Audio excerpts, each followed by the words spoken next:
This podcast is designed to help you teach and prepare for your micro-teaching session in the best possible way so that you get the best possible outcome. Now, I've tried to put down the 6 key things you need to remember, and these are what they are, in my opinion. The first thing you need to remember is to select a topic that you are preferably passionate about and certainly knowledgeable about. Now, the reason for this is because you're going to have to teach people something with intent and with engagement and with interest and confidence. And obviously, your knowledge is key to this. I once saw, for instance, a person teach a session on the perfect golf swing, and whilst it was interesting in many respects, when it came to questions being asked towards the end from the learners, the teacher felt he couldn't answer those questions as fully as he might because he didn't feel he knew enough about the subject. This is a situation you need to avoid. Make sure you really know your topic. Secondly, select a topic that is neither too simple nor too difficult. Remember that you've got to stretch your learners. So if you were to teach something on Asian dress, very broad, very difficult to cover in 30 minutes. So many dresses and so many styles and fabrics used in Asia for dress. However, if you chose something like Malaysian dressings of sarongs in Malaysia, then you'd have a better chance to do a good micro-teaching session. Another example, if you were to try and teach food poisoning, you might be overwhelmed by the amount of preparation you'd need to do. Where do you start? Mushroom poisoning, meat poisoning, and so on. Whereas if you looked at salmonella poisoning, you might then have a better chance to teach a good 30-minute subject on that. Thirdly, ensure that your micro-teach is not simply a presentation or lecture, but involves learner activity, learner exploration. And with this in mind, we have what we call the 1/3, 2/3 rule. So over your 30-minute session, ensure that no more than 1/3 of that time is teacher leading, teacher explaining, and no less than 2/3 of that time is learner exploration and learner activity.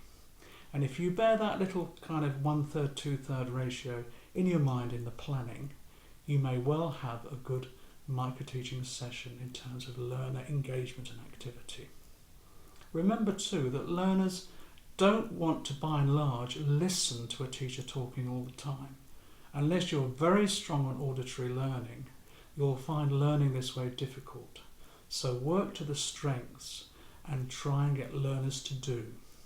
We learn when we do, we remember when we do, we often forget when we listen. Fourthly, plan your 30-minute micro-teaching session beforehand using a sensible and coherent structure. And in a way, it's simply a way of saying, okay, we'll start with a beginning, an introduction, 5 minutes. That might be in the forms of stating your outcomes and having a warm-up activity to bring the class into the understanding of the topic. Then a sensible and coherent middle section where the topic is further explained and where learner activity happens, exploring the subject. And finally, a conclusion section where learning is assessed, very importantly, and learning outcomes are revisited to see if they've been met. And again, if you use that as a little kind of composition, a little equation for your planning of your session, you could do very well in your micro-teaching session. Fifthly, ensure that you state what you want your learners to learn in 2 or 3 clearly defined learning outcomes. Ofsted are very keen on this, and your managers at your institutions will be too. If your learners know where they're going to go in the lesson, then their tails will be up and they will generally engage with the content. Also, it will help you as a teacher to keep you on track so that you cover the syllabus and you cover the assessment criteria and prepare your learners to do well. Now make sure that those outcomes are not too many and that there's some differentiation in the outcomes too, so that whilst you've got a set of core outcomes, you'll have some extended outcomes to stretch the learners who are doing well on that day. And finally, ensure that your learners have access to different sorts of learning in your lesson. What do I mean by that? Well, Bloom, a psychologist in the 50s, said that learning only really takes place if we get our learners to not just show that they know things, but analyse things, interpret things, compare things, make sense of evaluating things, create things.